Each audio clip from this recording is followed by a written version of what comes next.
sexta-feira, dia 15 de julho, 11 horas da manhã. Vamos dar mais um início a uma série, a série das lives que a gente faz toda sexta-feira, trazendo notícia de qualidade, trazendo informação para que você tenha uma boa base de decisão. E hoje nós vamos ter um papo muito agradável com o Murilo Arantes. Murilo Arantes está à frente de uma empresa chamada Agrosintropia, e nós vamos falar um pouco de sintropia, que é um termo, não é novo, mas ele é um termo que não é um termo comum. Ele é um termo mais, se eu não me engano, esse é um termo mais físico, né, Murilo? A física usa da sintropia, da entropia, né? E aí agora o pessoal ligado à agroecologia, à agrofloresta, e você, nós vamos explorar bastante isso. Nós vamos falar um pouco de sintropia.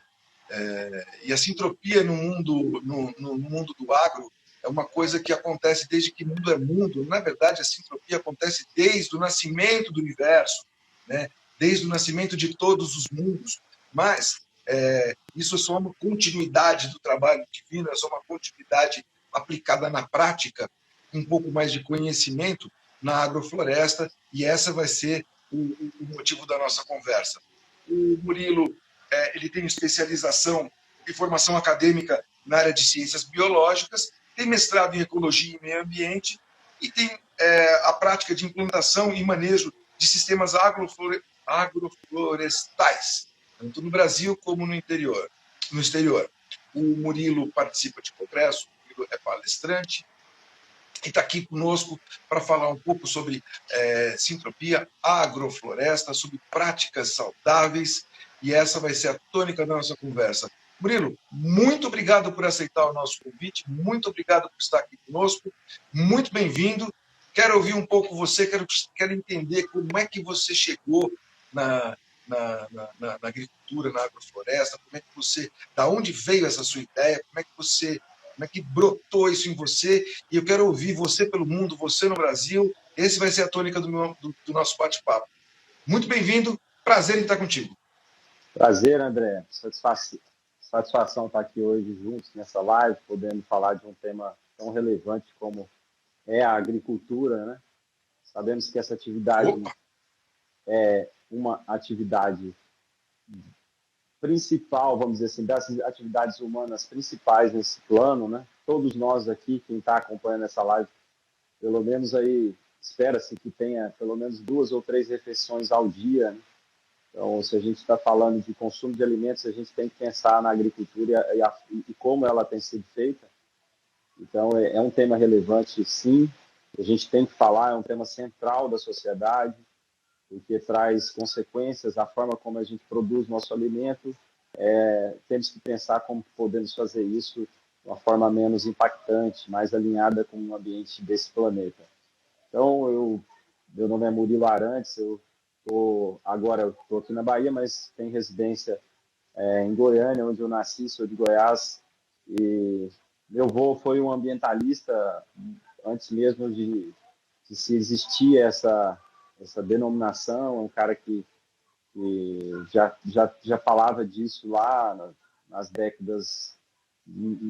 O registro que se tem é que ele estava preocupado com a situação do Rio Araguaia na década de 60. Ele já imaginava que o turismo pudesse afetar e as fazendas pudessem afetar as nascentes do Rio Araguaia. Então, eu cresci um pouco na minha família. Eu decidi estudar biologia por conta do meu avô. Ele tinha falecido anos antes, eu era um jovem ainda, e eu senti muito a perda dele. Ele criou a maior caminhada ecológica da América Latina, que vai de Goiânia a Aruanã, chamada Caminhada Ecológica.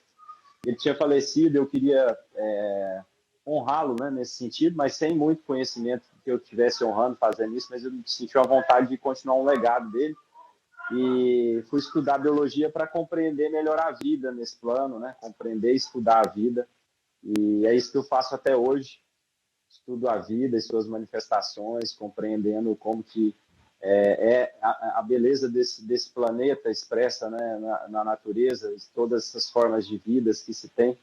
E na biologia a gente está aí há alguns, talvez centenas de anos aí sistematizando esse conhecimento, mas eu sinto que ainda a gente está ainda na ponta do iceberg, assim, para compreender o mistério que é a vida nesse planeta, para compreender de fato como que essas interações ocorrem.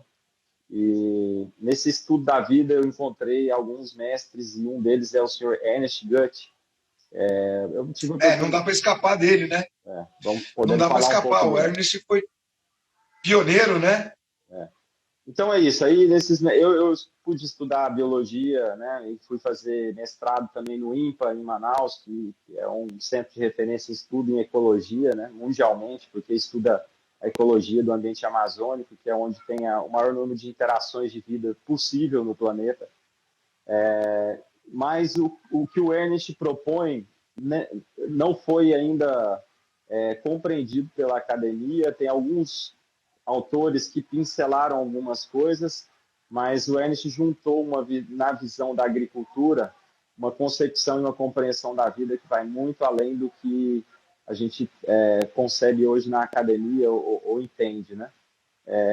Na visão de um macro-organismo que se autorregula, que tem seus mecanismos, suas leis imutáveis, e nós não temos o direito de mexer nessas, de alterá-las, né? Porque elas nos antecedem nesse plano aqui. Então, eu comecei a fazer o que eu faço hoje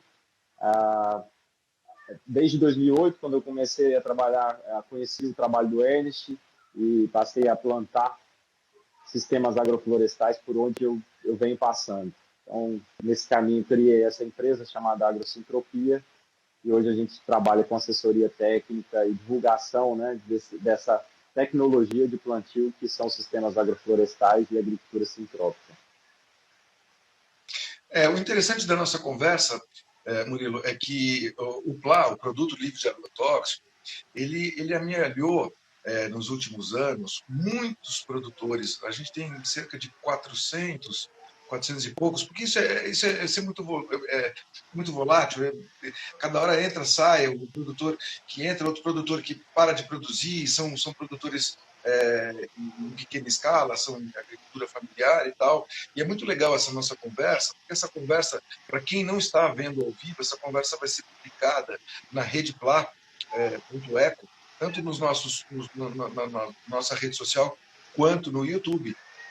E as pessoas vão ter oportunidade, esses produtores vão ter oportunidade de ouvir um pouco a nossa conversa. É claro que essa não é uma conversa alheia ao conhecimento deles, todos conhecem, mas algumas técnicas que nós vamos bater papo aqui, sem dúvida nenhuma, vai ser de grande valia para as pessoas que estão nos ouvindo ao vivo e que vão nos ouvir quando a gente editar e colocar esse programa no YouTube.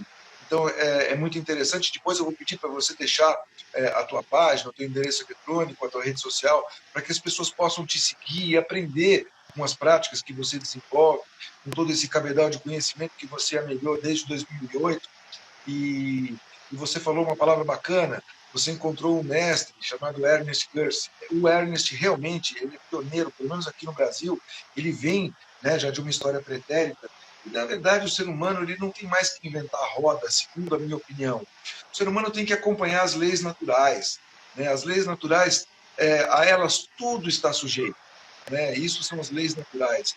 Então, a grande magia, a grande mágica, a grande sacada do Criador, né, através das leis naturais, é mostrar que até o milagre está lá, que faz parte de uma lei natural. E desde que mundo é mundo, desde que isso foi concebido, né, pelo Criador, existe uma ordem intrínseca em tudo. Claro, e a ordem ela acontece até mesmo no caos. O próprio caos tem uma ordem intrínseca. E depois do caos vem uma nova ordem. E essa ordem, que a gente entende de forma linear, ela é a ordem que nós compreendemos. Na minha cabeça, e eu quero que você me corrija, a sintropia é algo como isso. A sintropia é uma lei natural, né? Onde o universo expande até um determinado ponto, depois ele volta na sua contração, e o encontro, a sinergia, ela é mais favorável quando alguns elementos se encontram e, a partir dali, eles se desenvolvem com mais fluidez. Então, a sintropia é quando há, na minha opinião, e eu quero a sua correção, daí do teu ponto de vista mais técnico, a sintropia na agrofloresta, ela acontece quando isso está harmônico, né, pelos seus biomas, pela sua característica individual de cada coisa, quando elas estão harmônicas. Porque, por exemplo, eu acho que doce de leite é uma maravilha e acho que feijão também é. Mas se você juntar doce de leite com feijão, misturar e comer, eu acho que não é tão sintrópico, né? Então eu vejo a sintropia algo como isso. Nada é ruim no universo. Tudo tem o seu lugar, tudo tem o seu momento, tudo tem o seu tempo e tudo tem o seu espaço. Mas algumas coisas, quando se juntam, elas têm um benefício pela sintropia, né? Elas têm um benefício de atuarem de forma conjunta. Então, sem dúvida nenhuma, quando o Ernest começou a organizar, e a observação é tudo, né, Murilo? A observação da natureza é tudo, tudo acontece a partir do observador. Né? O observador, quando ele olha o átomo se modifica. Enquanto ele não é observado, o átomo tem outra característica. E isso a física moderna já explicou. Agora, quando você põe isso na prática, num sistema de agrofloresta, eu tenho a sensação de que você junta o bom com o ótimo com o muito bom, e aí a coisa em si, ela tende a desenvolver. E eu queria te ouvir um pouco sobre isso na agrofloresta, sobre esse meu pensamento, como é que você aplica isso na agrofloresta, como é que é essa visão, segundo a sua empresa, segundo as suas andanças, tanto pelo Brasil como pelo mundo. Como é que funciona isso? Tá bom. Então, sim, a observação é a base desse conhecimento, né? Com certeza é pela observação que a gente continua estudando os processos de vida nesse planeta, né? E dentro desse sentido, para falar de agricultura sintrópica, é bom esclarecer que esse termo vem realmente da física, e a entropia, né, que é a desordem das partículas, a expansão, o universo ele está em movimento, num movimento de expansão, e isso é entropia, as partículas estão se afastando ao longo do tempo. E existe um lugar no universo que se tem conhecimento em que essas partículas elas têm sido organizadas e colocadas dentro de um fluxo chamado de vida. E aqui é nesse planetinha, nessa pequena nave espacial que está aqui, que nós estamos hoje falando aqui. Então, é o único lugar que se sabe em que ocorre esse processo de organização das partículas, e não só organizadas, porque se tem esteroides, as partículas estão ali organizadas numa forma de matéria, apesar de expansão. Mas aqui é onde tem uma organização dessa energia e ela é colocada dentro de um fluxo, que é chamado de um fluxo de vida. Então, a sintropia é o movimento oposto à entropia. Se a entropia é desordem, a sintropia é a capacidade de organização das partículas, e como a gente estuda isso nos organismos vivos, né? Como que isso se dá a partir dessa organização que é possibilitada pela fotossíntese, que é esse mistério, que a gente dá essa palavrinha, essa etiqueta de fotossíntese, entendeu alguns processos, mas não compreende ainda como que isso é possível, senão a gente já tinha conseguido também fazer água a partir da fotossíntese e outros mecanismos que ainda não foram desvendados. Mas isso podemos um dia chegar, mas ainda é um mistério para muitos. A gente dá o nome fotossíntese e é a partir dela que a gente consegue, então, a gente não, né? Esse organismo, o planeta Terra, consegue capturar a energia do Sol e sistematizá-la, e é isso. Então, o desenvolvimento na vida do planeta é sintrópico. Então, a vida, ela, com o passar do tempo, há um acúmulo de energia e organização por conta dessa capacidade da vida no planeta. Então, quando a gente usa esse termo, mas assim, tem gente que às vezes fala pejorativamente, a entropia não é algo negativo, a entropia é uma força do universo, assim como a sintropia. São apenas constatações de processos que ocorrem aqui nessa dimensão que estamos. Então, como a gente tem a respiração e a exalação, o catabolismo, né, celular, que é a queima de energia pelas células, ou o anabolismo, que é a sistematização também, isso tudo está dentro dessas vamos dizer, essas expressões de dualidade desse plano. Mas, na agricultura, quando a gente fala agricultura sintrópica, é porque a gente quer trabalhar a favor desse fluxo da vida no planeta. Porque qual que é o fluxo? É a sistematização, a organização da energia, né, dentro desse fluxo, formando principalmente florestas. Se a gente tirasse as atividades humanas do planeta e deixasse a vida conduzir isso sem a presença humana, a própria vida traria de volta as grandes florestas como já existiram aqui nesse planeta. Grandes florestas, maior cobertura do vegetal sempre será florestal no planeta. Então, podemos, assim, de maneira muito simples, falar que a natureza trabalha para formar floresta. Qual seria a melhor cobertura do planeta Terra? Floresta, seja no hemisfério sul, no hemisfério norte, lá também tem florestas e tinha muito mais, né? Florestas lindíssimas de carvalhos, oliveiras e muita biodiversidade que foi sendo reduzida cada vez mais, cipestres e tudo mais. Tudo floresta, já foi muitos e muitos anos atrás. Mas a gente tem e sabe que sempre a natureza vai trabalhar para restaurar a floresta, seja onde for.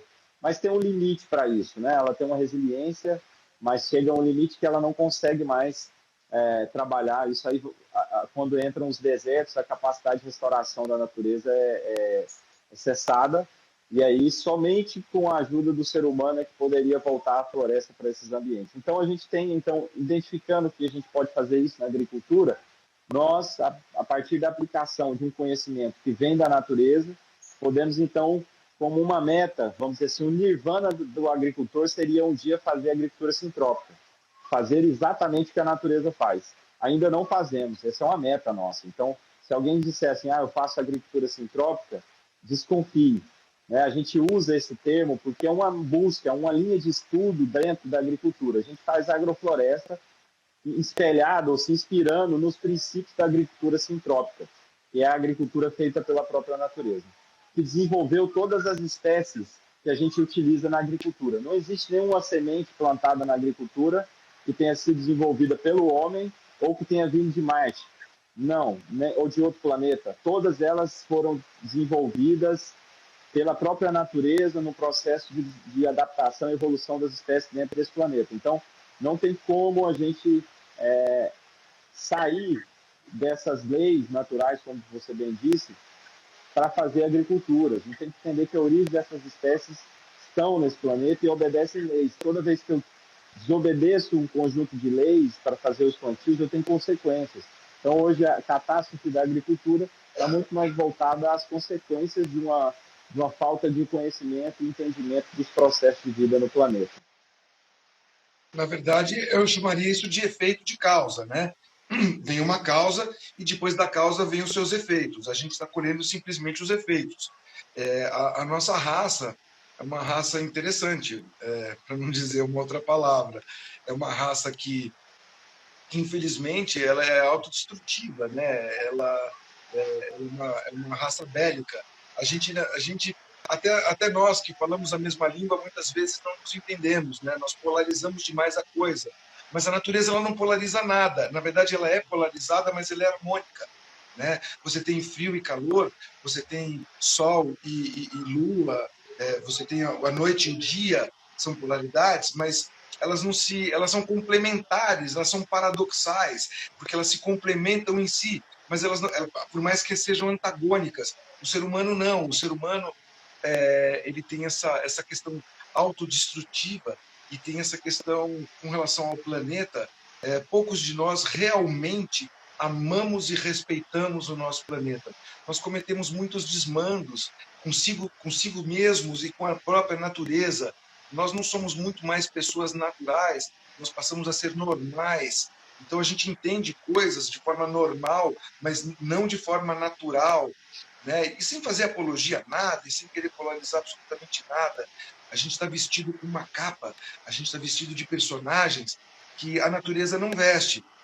Uma árvore se presta a seu papel de uma árvore e não de seu papel de uma baleia, por exemplo. E são duas coisas absolutamente naturais, de mundos distintos, né? De mundo vegetal, mas de mundo animal. Então, você não vê um cachorro querendo imitar um gato, você não vê um cavalo querendo ser um pássaro. Então, cada um respeita a sua própria natureza e perfaz a obra do Criador segundo a vontade dele. O ser humano não. O ser humano, a partir do momento que ele chamou de inteligente, eu acho que ele passou a corromper algumas coisas e deixar de ser natural para ser normal. E o que é interessante na agricultura sintrópica é que, por conta da observação, o observador, que somos nós, passa a imitar literalmente a natureza. E essa imitação de forma inteligente, e agora que a ciência cada vez mais, nesse nosso mundo moderno, vai evoluindo, essa natureza vai sendo estudada, e aí permite que você vá entendendo princípios mais elevados de forma científica, e aí devagarinho você vai acomodando as coisas. Mas tudo isso surge a partir da observação. Não tem como, se nós não formos os verdadeiros observadores de nós mesmos, da nossa própria natureza, da nossa própria essência, aí se a gente não fizer isso, a gente chega onde nós estamos chegando, num alto grau de desentendimento, num alto grau de egoísmo, e essa autoobservação não é egoísmo, é conhecimento puro, né? Então, eu estou traçando um paralelo da nossa raça humana com a própria natureza, porque nós temos a natureza humana, nós temos a natureza animal, a natureza vegetal, somos todos fontes da mesma biologia, mudada de formas diferentes, em agrupamentos atômicos. Então, você vai ter lá a constituição biológica de todos nós, né, desse grande bioma, mas a observação. A observação é um fato que, sem dúvida nenhuma, quanto melhores observadores formos da própria natureza, melhores seres humanos seremos. Eu não acredito que o planeta precisa da gente. O que eu acredito, no fundo, é que o planeta precisa que a gente pare, observe, conheça e aplique. Essa história de... Eu ouço muita gente na internet falando, vamos ajudar o planeta. Se a gente ficar quietinho, a gente ajuda o planeta. Se a gente não estragar, a gente ajuda o planeta. E eu vou dar um exemplo bem pontual. Para quem lembra de Chernobyl, por exemplo, quando houve o vazamento nuclear, teve toda aquela situação, isolaram Chernobyl e Chernobyl ainda está isolado por muitos anos. Eu não tenho de memória quando foi o acidente nuclear de Chernobyl. Mas se você pegar uma imagem atual de Chernobyl, é uma floresta. Ou seja, o próprio organismo se regulamenta, o Criador na sua infinita sabedoria, essa inteligência universal absoluta que rege tudo e todos, e tem um pouco mais de dificuldade, acho que, de reger a nossa raça, né, que nós somos uns bichinhos bem mal educados, ele sim se organiza, ele organiza todas as partículas de forma sintrópica, como você colocou. A vaga de vida nossa no planeta Terra é o momento desse sistema solar, a vaga de vida, pelo menos biológica, como nós conhecemos, está aqui. Né? Então, esse momento sintrópico, ele se encontra aqui de forma bem real, e se nós formos inteligentes de forma emocional, de forma racional, a gente vai poder colocar em prática não a vontade humana, mas sim a vontade do Criador na sua essência, observando a natureza. E esse é um papel fantástico que os agroecologistas, né, têm feito. E eu enalteço o seu papel, porque é um papel muito importante trazer de volta essa questão da observação e saber juntar o lé com o cré. Que é um chefe de cozinha, é o que ele sabe fazer. Às vezes ele pega 3 ou 4 coisas que para nós não faz sentido, faz um prato lindo, gostoso, maravilhoso, e a gente fica encantado com aquela habilidade de juntar 3 ou 4 ingredientes. Sem dúvida nenhuma, na natureza é a mesma coisa, né? Mas faz parte da gente abrir, né, o coração, abrir a mente e observar. E é isso que vocês, agroflorestores, têm feito. E esse é um trabalho muito bacana. Como é que tem sido isso aqui no Brasil? Você tem uma empresa focada nisso. Como é que tem sido o resultado disso aqui no Brasil, Murilo? Tá. Não, legal, André. Essa prosa é boa. São poucos espaços que dão abertura para que a gente chegue nesse nível de reflexão, né? Em lives, às vezes, podendo falar isso de uma maneira mais aberta, né? Mas é bem isso. Devemos sempre olhar com desconfiança um pouco, assim, até mesmo a visão construída hoje pela ciência, né, moderna, assim, é muito limitada. Temos que ampliar os nossos campos de estudo para poder ver além, né? O além ainda é muito... o além é o desconhecido ainda, né? Então, podemos desconfiar para poder avançar na compreensão do que é a vida, o que é a existência, e eu também sou estudante para compreender. Eu vou fazer uma brincadeira com você, tá? Deixa eu fazer uma brincadeira com vocês. Isso me lembrou, sabe quem? O Buzz Lightyear. Ao infinito e além. E é legal essa brincadeira pelo seguinte: esse além está na nossa cara, está na frente da gente, e basta boa vontade para enxergar, né? E aí essa boa vontade, a vontade na minha cabeça, a vontade na minha Na minha verdade, a vontade rege absolutamente tudo. Você tendo vontade, meu amigo, não existe limite. Existe um limite dentro de um ilimitado. Depois que você compreende um determinado limite, ele se expande. Depois que você compreende um determinado limite, ele se expande. Depois que compreende, ele se expande, ele se expande, ele se expande. Então, eu vejo esse além como um ilimitado dentro de um limite.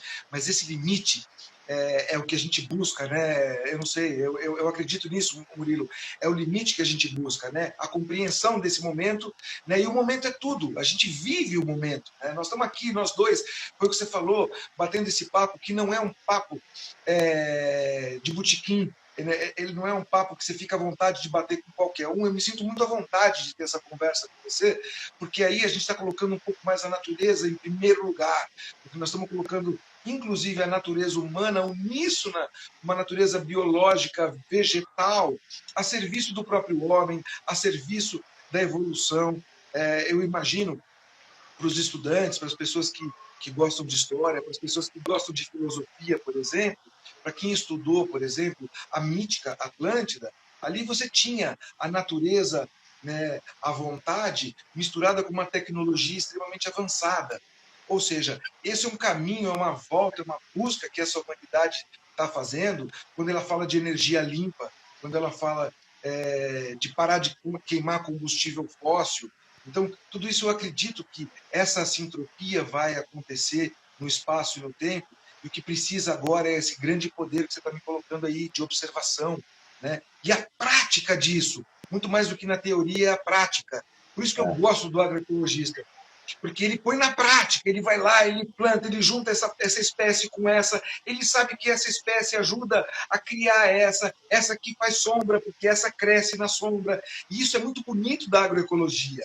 Isso é um trabalho lindo de morrer. O consórcio é bonito. Para quem olha um consórcio de plantação de longe, ela fica, inclusive, plasticamente bonito o crescimento de espécies distintas, a coloração, as nuances. E isso é lindo de morrer. Eu estou muito feliz de poder ter essa conversa com você para ouvir isso na prática e que os agricultores que nos ouvem agora, que eles ouçam e coloquem um pouquinho isso na prática para que a gente imite um pouco a obra desse Criador. Então, eu fico muito feliz de ter essa conversa contigo. E eu quero ouvir a prática disso. Como é que você tem implantado isso nas fazendas, na pequena agricultura familiar? Como é que tem sido? Você tem tido muita barreira com isso? Como é que é isso na prática para você? Tá. Não, legal. Então, só para complementar aqui, né, esse assunto é muito bom e nesse estudo de estudar, nessa possibilidade de estudar o além, por exemplo, né, a ideia de ter o solo como um meio estéril, né, de suprimento de nutrientes, só basicamente onde a planta ali vai buscar os nutrientes, vem assim, essa massificação de conhecimento veio a partir da Revolução Verde, e aí sempre imaginando um solo estéril, né? Só a parte nutricional que é relevante, porque é daí que veio a base de, de insumos agrícolas para a nutrição das plantas, né? Então, a parte química e o desenvolvimento desse conhecimento, né? O estudo da química do solo, avançou muito por conta disso e se esqueceu, né, vamos dizer assim, de ver a parte biológica do solo, que é a parte mais importante, é a parte que biodisponibiliza nutrientes, é a parte que mantém a saúde e a sanidade das plantas no solo. O sistema imunológico das plantas estão no solo. O conjunto de fungos, bactérias, nematóides, protozoários, insetos, isso tudo. E aí, quando a gente começa a avançar nesses estudos da biologia do solo, cada avanço abre um novo prisma de possibilidades e compreensões de como que essas relações ocorrem. Né? Em uma grama de solo, você tem milhares de espécies de bactérias, em uma grama de solo.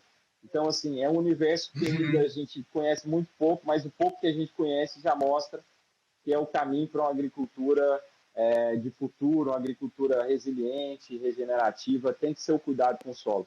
Qualquer agricultor que o maior capital dele, do ativo de investimento dele, está na posse da terra, na terra em si, né? Isso também vale para a prática agrícola, né? Ou seja, a biologia do solo é o maior capital que ele tem para fazer uma boa agricultura. Para larga escala, por exemplo, se faz um tipo de seguro agrícola para garantir a produção. Esse seguro agrícola de um produtor consciente hoje é a biologia do solo. Toda a preocupação hoje de agricultores de larga escala tem sido para como que eu vou manter a biologia do solo entre duas safras, seja ela para plantar grãos em escala, como que eu vou fazer isso de maneira eficiente, como que esse processo de manter a vida do solo de fato o seguro da lavoura, né? E tem muitos agricultores fazendo isso na prática. Para a agrofloresta, de uma maneira mais assim, objetiva, o Brasil é hoje, no mundo, o lugar onde se tem o maior avanço das práticas agroflorestais. Não tem dúvida, não tem registro. A gente tem hoje uma procura mundial para conhecer o que está acontecendo de agrofloresta, de experiências agroflorestais no Brasil. A presença do Ernst aqui, sem dúvida, contribuiu muito para isso, da doutora Ana Primavesi, com a base de conhecimento de biologia de solo e manejo de solos tropicais, né, aliado a uma característica da agricultura familiar muito presente, com conhecimentos indígenas ainda que vem passando de gerações por gerações, uma agricultura que aqui nos trópicos ela tende a ser uma agricultura agroflorestal, porque o ambiente ele pede isso, né, muito mais do que em outros lugares, que a dinâmica é um pouco menor, não que não peça isso também. Então, no Brasil é hoje onde tem assim os professores ou instrutores e pesquisadores de maior referência no mundo em construção de sistemas agroflorestais, onde estão as maiores experiências em larga escala de agrofloresta. E isso está acontecendo, né, por uma necessidade. A gente tem visto assim, muitos produtores buscando fazer essa transição de uma produção convencional ou até mesmo uma produção orgânica para uma transição para um sistema mais agroflorestal, para poder ter os benefícios da dinâmica do plantio das árvores dentro do sistema, né? Não é só quebra-vento. A gente tem que entender que uma árvore ela cumpre outras funções dentro de um ambiente. Você pode fazer o manejo dessas espécies arbóreas para favorecer o seu ecossistema de plantio. É sempre isso, você sempre vai ter um plantio. Por isso que a monocultura talvez, no código penal, né, da natureza, a monocultura talvez é o que tem a maior penalidade, a dosagem de pena é maior, porque você está indo contra todo um mecanismo natural. Você vai infringir uma lei assim básica, lá no código, o item 1 lá vai ser não plantar em monocultura, porque a natureza vai usar todas as ferramentas que ela tem para poder povoar aquilo ali, acima do solo e abaixo, todo o tempo. Esse é o esforço da natureza. Para você ir contra esse movimento natural da vida, que é muito difícil, seja na agricultura convencional, seja na orgânica. Às vezes tentam-se fazer agricultura orgânica, já que você tem um público aqui voltado para agricultores orgânicos também, mas fazem canteiros, às vezes, só com uma espécie. A natureza não faz plantio monocultural, não faz. Então, você vai ter consequências por utilizar... Desculpa, mas é bem simples. Sim. É bem simples.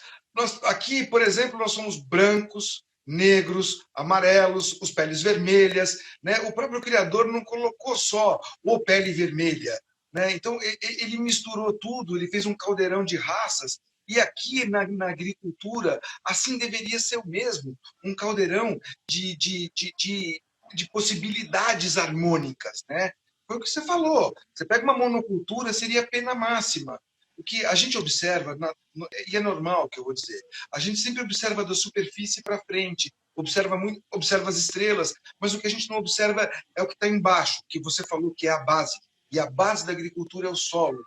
Mas, por exemplo, eu já tive aqui entrevistando o professor Vinícius, que a especialidade dele é o entendimento das bactérias e fungos do solo, e tivemos um bate-papo muito interessante aqui. Eu entrevistei uma outra pessoa, que é um grande pesquisador, que é o Kim Richelli, e num pedaço da nossa conversa, a gente até lembrou, por exemplo, é sabido hoje por estudos que as árvores se comunicam, mas de forma subterrânea. As raízes se comunicam, existe uma forma de comunicação, ou seja, Nós não somos a única inteligência aqui, muitíssimo pelo contrário. Você acabou de colocar que existem, num centímetro quadrado, num centímetro, milhares e milhares de bactérias. O invisível ele é muito mais povoado do que o visível, e isso faz diferença de fato nas coisas. Então, você tem bactérias e fungos, você tem vírus, tudo isso está acontecendo simultaneamente junto conosco. Ele não tem uma percepção visível, tanto quanto o ar, mas é real e faz toda a diferença. Então, esse estudo, essa observação, essa sintropia de se colocar coisas que funcionam ordenadamente, de forma conjunta, sem dúvida nenhuma, isso traz benefício.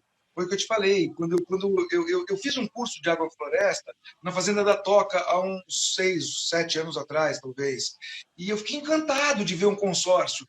E aí, na época, eu voltei para a minha produção, eu voltei para o meu centro de produção, que é no sul de Minas, e cheguei para os meus engenheiros agrônomos, para o menino que toma conta da minha produção, e falei assim, cara, nós temos que plantar Lé com Cré, Chico com Mané, nós temos que fazer uma coisa diferente. E aí ele compreendeu um pedaço, e aí eu falei assim, cara, você vai fazer o seguinte, nós vamos fazer o curso junto.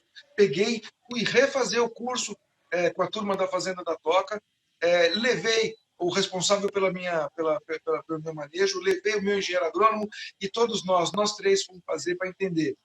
Paz, a diferença foi brutal. Então, para quem está me ouvindo aqui, para você que é produtor, eu queria que você visitasse um pouco do trabalho do Murilo, para que você entendesse que você pode melhorar a sua produção, para que você entenda que o que nós estamos falando aqui é algo absolutamente viável, palpável, que isso é bastante factível. Então, assim, no decorrer dessa conversa, nós vamos colocar embaixo aí, depois, quando a gente editar, os seus endereços eletrônicos, mas eu faço questão, você que é produtor, que entre na página do Murilo, no Instagram, e dê uma olhada lá, porque isso é um pouco da continuidade da obra do Criador, e a gente, como criatura, se a gente pudesse espelhar na natureza e entender como ela combina, nossa, isso faz toda a diferença, né, Murilo? É. Não, é isso. Aí você me pediu também falar dos consórcios, né? Como que a gente tem feito isso hoje, né? A agrofloresta Quero saber. ela avançou muito assim na pequena escala para a agricultura familiar, tem grandes resultados, projetos grandes com inúmeras famílias de assentados, por exemplo, pequenos produtores. E existia e existe ainda uma pressão hoje ainda muito maior para que a gente possa avançar para experimentos em larga escala, pela necessidade de restauração, pela necessidade de produção limpa, de uma agricultura regenerativa, como se tem falado em todo o mundo, né? Isso, nós aqui no Brasil estamos dedicados a desenvolver isso. Muitos dos consultores que trabalham com agrofloresta têm também se dedicado ao desenvolvimento desses implementos, principalmente o Ernest, há muitos anos já, aí, desde uns 10 anos atrás, vem investindo nessas máquinas e implementos que a gente tem hoje usado para fazer agrofloresta. E também, desse tempo para cá, a gente hoje tem como as métricas econômicas dos plantios agroflorestais estão mais bem definidas, a gente já tem com clareza assim, definição de tempo de retorno de investimento para determinados tipos de desenhos agroflorestais, você tem uma garantia de um retorno, né, de médio e longo prazo, que dá a garantia para aquele produtor fazer o investimento, né, porque hoje a gente sabe que funciona, a tecnologia funciona, porque ela funciona no planeta desde quando o planeta é planeta. Então, a gente não precisa validar mais o mecanismo agroflorestal, a gente agora precisa validar o aspecto de como construir isso em uma escala maior, que seja rentável, né, que tenha a parte econômica que dê sentido também para que mais pessoas possam fazer. E graças a Deus a gente tem conseguido avançar com esses estudos e mostrando na prática que compensa sim você investir em sistemas agroflorestais.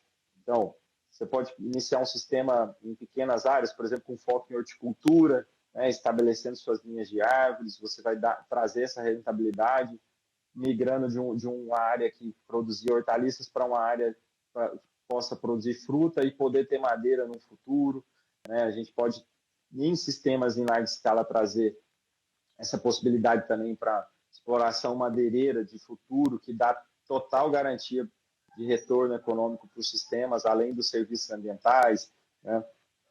E dentro desse assunto, André, só de maneira bem objetiva e rápida, porque isso é muito cobrado, às vezes até são críticas que são feitas ao trabalho agroflorestal, mas isso não dá dinheiro, né? Isso tem um consciente coletivo aí que a gente tem quebrado isso ao longo do tempo, mostrando que não é bem assim. Porque se a gente pensar, comparando com a agricultura convencional, a conta é muito assim, né, objetivo. Eu pus tanto e aí aqui eu estou lucrando tanto por saca de não sei o quê, e está plantando grãos e tal. O cara da laranja plantou tantos hectares e colheu tantos 1.000 quilos ali, né? Só que nessa conta invisível, no invisível dessa conta, vamos dizer assim, não aparece ali os danos ambientais, a perca de biodiversidade do sistema, de biologia do solo, a perca de solo que é feita pelo carreamento das chuvas, compactação, o que ele vai gastar depois para descompactar aquele solo, o valor da terra degradada depois que vai caindo. Então, isso é o invisível da conta de rentabilidade da agricultura convencional. E se a gente colocar isso, né, nessa conta e mostrar, tirar do invisível, colocar essa conta visível, e aí coloca a prática agroflorestal daqui, aí você vai poder somar, aí vai poder fazer uma comparação das duas. Por enquanto, a gente, nessa conta aqui dos sistemas agroflorestais, a gente faz a conta econômica e todos os benefícios dessa agricultura. Né? Na convencional, não, só se fala do aspecto econômico. Mas vamos analisar a fundo o que está acontecendo com aquela terra, com aquele produtor, qual que é o futuro da próxima geração que vai acessar aquela terra, em que condição, né? A dependência de insumos e tudo mais. A partir do momento que a sociedade começa a olhar isso com mais clareza, aí começa a entender que existem serviços ambientais. E o bom agricultor vai começar a receber por isso. Essa conta vai começar a se tornar visível para a produção agrícola, porque é uma cobrança do mercado externo, é uma cobrança interna também de mercado, e esse é assim. Então, eu tenho total convicção que as boas práticas de agricultura serão remuneradas a contento, e aquele investidor rural que quiser investir em produção agrícola, ele vai saber que na agrofloresta, com sistemas agroflorestais, ele vai conseguir a maior rentabilidade de médio e longo prazo. Isso é certo. E é por isso que a gente trabalha com sistemas agroflorestais e essa forma de agricultura que a gente acredita na agrocentropia. Você tocou num ponto bastante importante que eu vejo que é um apelo mundial, né? Você tem aí hoje características, eles falam difícil, os termos técnicos e tal, vamos falar de ESG, que tem a ver com esse engajamento, tem a ver com essa governança, né? E essa governança a nível mundial, existe um apelo mundial, e esse apelo eu acho ele absolutamente saudável, que é o apelo pelo bem da continuidade de um planeta harmônico, de uma raça cada vez mais harmônica, e isso passa pelo momento de conscientização das coisas. Para quem tem um pouco mais de idade aqui, vai lembrar, por exemplo, que as pessoas podiam fumar num ônibus fechado. Se a pessoa tomava um ônibus no inverno, estava chovendo, e isso em, sei lá, em 1980, o nego tinha coragem de acender um cigarro dentro de um ônibus e fumar num ambiente que tinham 40, 50 pessoas. Isso acontecia. Acontecia até pouco tempo atrás dentro de um restaurante, acontecia dentro de um avião. E hoje você tem essa lei que permite que as pessoas fumem, mas tem o seu local para fumar. Eu estou dando isso como um exemplo para que a gente entenda que a consciência da gente vai evoluindo e a necessidade de acompanhar isso ela é natural e necessária. Os países mais avançados eles já colocam as práticas, por exemplo, orgânicas, e eu digo orgânica pelo não uso do agrotóxico. Elas já colocam como uma obrigação legal. Por exemplo, se você pegar um país como a Nova Zelândia, ela tem um programa para que proíba o tabagismo a nível nacional. Ou seja, vai ser proibido fumar na Nova Zelândia daqui aos 4 ou 5 anos. E é uma lei que eles fizeram e logo ela passa a vigorar. Então, essa sintopia, a agrofloresta, essas questões que a consciência, chega um momento que ela te exige, e não tem como voltar atrás. Como disse Einstein, depois que a sua mente se abre para uma nova ideia, ela não consegue voltar para o tamanho original. Depois que você expande a sua consciência num determinado momento, é muito difícil você fazer esse caminho de volta e se desconscientizar. Então, o sistema agroflorestal, é uma coisa que existe desde que mundo é mundo. Mas o que não existe desde que mundo é um bom grau de consciência. E a gente está avançando nisso, né? Ainda que a passos lentos, mas ela está acontecendo. Como uma grande jornada começa com o primeiro passo e a sua continuidade, sem dúvida nenhuma, esse processo nosso de conhecimento é um processo contínuo, gradual, contínuo, e que num dado momento vai chegar essa nossa conversa, que era um pouco mais restrita, um pouco mais difícil, vai ser uma conversa mundial, de larga escala. E isso não é utopia. Isso é um momento que a gente vive hoje, e esses momentos vão crescendo, vão evoluindo, e sem dúvida nenhuma, essa conversa lá na frente, nós vamos ter sido os pioneiros de uma conversa, infelizmente, muito antiga, porque essa conversa é desde que mundo é mundo. Quando a gente fala em alimento orgânico, nada mais é do que voltar na época do nosso bisavô, da nossa bisavó, dos nossos avós, que plantavam no fundo do quintal, né? E que tinham uma qualidade de vida muito melhor do que a nossa, né? É muito raro você ouvir, claro, exceto as pestes, exceto as pragas e tudo mais, é muito raro você ouvir, não, minha avó vivia doente, não, sua avó tinha saúde, porque sua avó tinha uma alimentação saudável, porque sua avó tinha uma vida natural, porque as pessoas acordavam com os passarinhos e dormiam com as galinhas, né? E eu não tô querendo ser saudosista e nem voltar, muito pelo contrário. Hoje a gente tem uma tecnologia relativamente avançada e precisa ver como é que a gente usa essa tecnologia, né? O quanto a gente tem usado essa tecnologia ao favor da nossa existência, da nossa continuidade, ou quanto a gente usa essa tecnologia com relação à destruição. E eu vou dar um exemplo bobo, básico aqui. A gente gasta bilhões para desenvolver um agroquímico, mas nós não gastamos bilhões, por exemplo, para afastar um bólido do espaço, né? Isso não é uma viagem. Se você abrir os jornais, aí, se você abrir o Google, e você vai ver notícias de asteroides, disso, daquilo. E como é que essa humanidade se protegeu? A gente gastou bilhões e bilhões para fazer uma indústria bélica, para fazer uma indústria nuclear que permite a nossa destruição.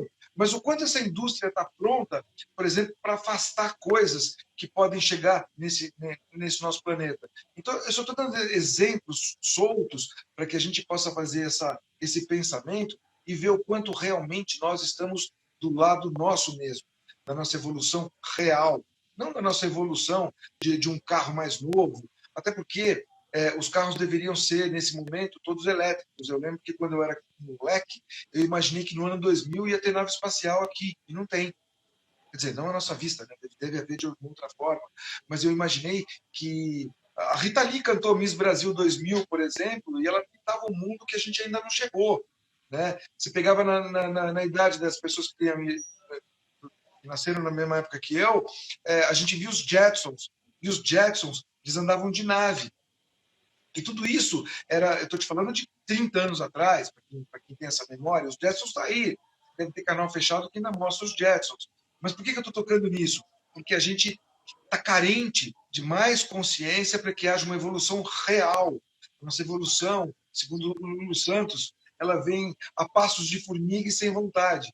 Então, a vontade como quem rege tudo, está precisando arrancar um pouco mais de cada um de nós, vontade em ter uma vida realmente mais saudável, né? E isso é um apelo que eu faço para quem está ouvindo, para que a gente faça escolhas cada vez mais saudáveis.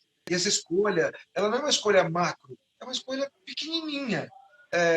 Essa água ou refrigerante? Essa água. Ah, mas isso vai te afastar do refrigerante? Não. Mas na proporção, menos um, muito mais o outro.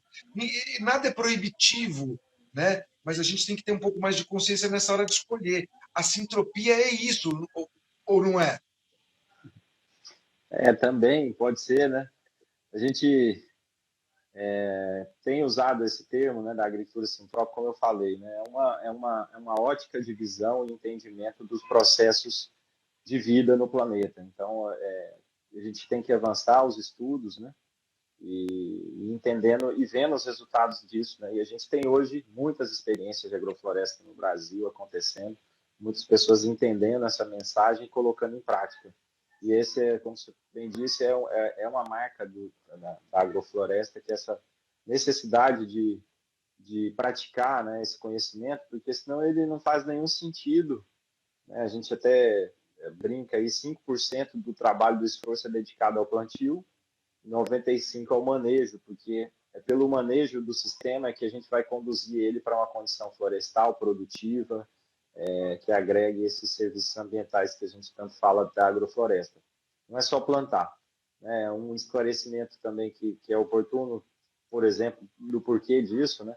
Porque na permacultura, ela cumpre uma função importante, né, de ocupação inteligente dos espaços, e quando foi pensada as bases da permacultura lá pelo Bill Mollison e David Hogan, eles falaram de food forest, né, floresta de alimentos, e inspirado nas populações indígenas, tradicionais, eles entenderam que era importante lá na Zona 3 ter um pomar agroflorestal.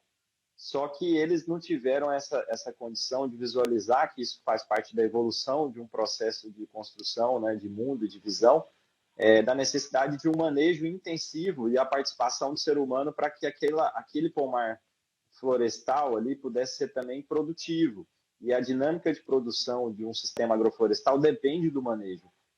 Observando como que a natureza faz o manejo e dos sistemas, né? E a gente observa isso, a formiga está podando, o cupim está podando para tirar aquelas árvores que estão morrendo, estão tirando os galhos secos, colocando no solo, as doenças que tem são agentes para transformação e renovação da matéria no ambiente, então o vento faz manejo, né? Toda a condição que a gente vê, por exemplo, tempestades tropicais chegam em alguns ambientes e colocam uma grande quantidade de matéria orgânica no solo, na vegetação, isso renova aquele ambiente em pouco tempo, né?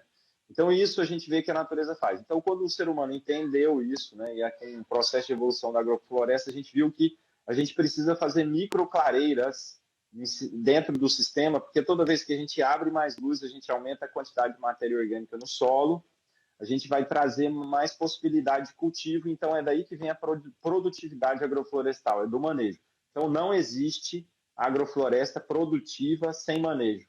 Então, esse é o grande lance, que é a mão humana, nesse caso é bem-vinda, para construir os ambientes. É pelo manejo que a gente vai construir áreas férteis, equilibradas, com solo fértil, né, com condição de produção. Então, não é só plantar, né, por isso que eu falei da permacultura lá, assim, mostra muito bem como plantar, mas aí, hoje em dia, a gente sabe que tem que se plantar muito bem, fazer os consórcios adequadamente e manejar, conduzindo esse sistema a partir dessa interação de leitura, entendendo o que está acontecendo ali, e a gente pode conseguir bons resultados a partir do manejo agroflorestal, que é onde a gente tem se dedicado a desenvolver agora para a condução desses sistemas, né?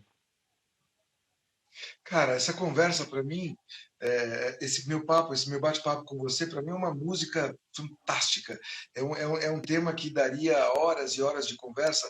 Nós estamos há 54 minutos nessa troca de ideia e eu tenho medo que daqui a pouco o Instagram nos derrube. Então eu quero te fazer um pedido.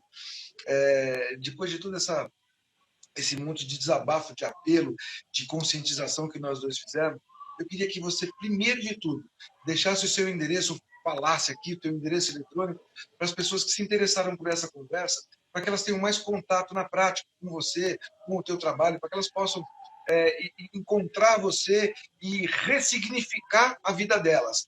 Dá o teu endereço eletrônico. Tá. Então, a agrocentropia, né? @agrocentropia aqui no Instagram, no Facebook e também no YouTube.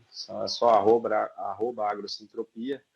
E temos um site que, para aqueles interessados que queiram acessar e ter condição de receber os serviços que a gente presta enquanto empresa, né, na assessoria técnica de sistemas agroflorestais, é www.agrocentropia.com.br.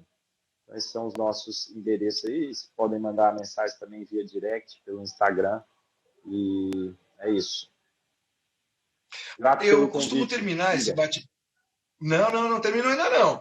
Eu costumo terminar esse bate-papo com o meu convidado pedindo para que ele deixe. Cara, a gente deixou várias mensagens, mas se você pudesse sintetizar tudo que nós falamos, se você quiser deixar um recado para que no espaço e no tempo a pessoa, na hora e no momento certo, possa te ouvir, eu queria abrir aqui para você esses minutos para que você deixe uma mensagem, sei lá, do fundo do teu coração aí, para as pessoas que estão nos ouvindo ou ainda vão nos ouvir. E fica aberto esse espaço para você falar. Muito bom, André. Grato pelo convite. A mensagem é uma mensagem que possa trazer uma transformação para a vida das pessoas a partir da compreensão da vida nesse planeta, né? Sabendo que as nossas ações elas têm impacto, a gente buscar, né, de maneira consciente ter assim no dia a dia essa consciência de que o alimento que a gente está consumindo de manhã, na hora do almoço, à noite, tem uma origem e a gente essa escolha na compra, né, na aquisição, no plantio desses alimentos faz a diferença. Então, saber que existem produtores na sua cidade, na sua região, que estão buscando fazer uma agricultura agroflorestal, que traz saúde para o solo, que conserva o solo, que conserva a água, que traz mais vida para o ambiente, ele tem que ser valorizado. Então, a sua escolha ali vai determinar a presença ou não, ou a manutenção daquele agricultor ali no campo.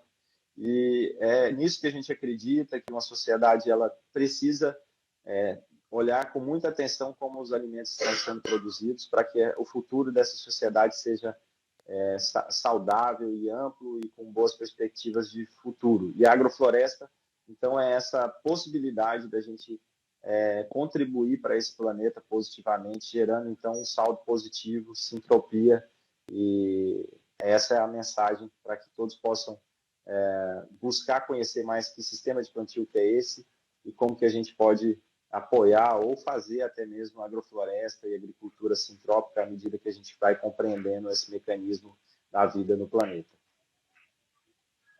Cara, muito, muito, muito obrigado por essa conversa. Muito obrigado a todos vocês que participaram aqui conosco. Isso vai ficar salvo. Logo nós vamos publicar isso no YouTube. Logo nós vamos publicar trechos dessa conversa na redepla.eco, aqui no Instagram. E eu desejo a todos vocês uma vida sintrópica, uma vida cada vez mais consciente, uma vida cada vez mais voltada de forma natural do que normal. Que cada um de nós possa expandir a sua consciência e possa ajudar o Criador a realizar uma grande obra que ela pode ser feita através de cada um de nós como um instrumento de uma força maior, de uma força de uma elevação espiritual mais intensa, né, do que da parte egóica de cada um de nós. Então, que cada um de nós possa se despir um pouco do ego, cada um de nós possa deixar de ser normal para ser cada vez mais natural. E assim me despeço de vocês, desejando uma excelente final de sexta-feira, desejando um bom final de semana e esperando que na próxima sexta-feira vamos estar aqui no mesmo horário para fazer mais uma da série a série, trazendo informação de qualidade para que você tenha uma boa base de decisão. Muito obrigado a todos, um excelente final de semana. Murilo, um forte abraço para você, bom trabalho, meu irmão, muito obrigado por esse bate-papo. Valeu. Beijo a todos vocês. De bom. Valeu, abração.